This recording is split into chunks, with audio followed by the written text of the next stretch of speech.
ধাম করে বেশি ছাড়ে এই কারণে আটকে যায়। বেশি ছাড়লে আটকে যায়। বেশি ছাড়লে আটকে যায়। কম ছাড়লে? আসলে মনে করেন ওই মেশিনটা চালু করার পরে 2-3 মিনিট না চালানো লাগে। হ্যাঁ চালান হলে পারে, গরম হলে পারে, তখন আস্তে আস্তে চাউল ছাড়লে পারে মাল সুন্দরভাবে। চালের মধ্যে কি পানি দেওয়া লাগে?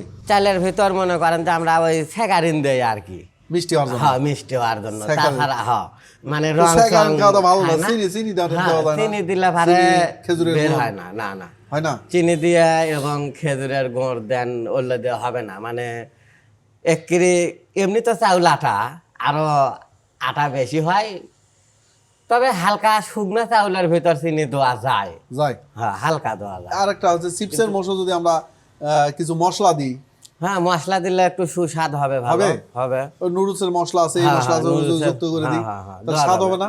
দেওয়া যাবে। হবে, স্বাদ হবে। হ্যাঁ, স্বাদ হবে। মাটিকে গড়ি এসো সমৃদ্ধি ফলা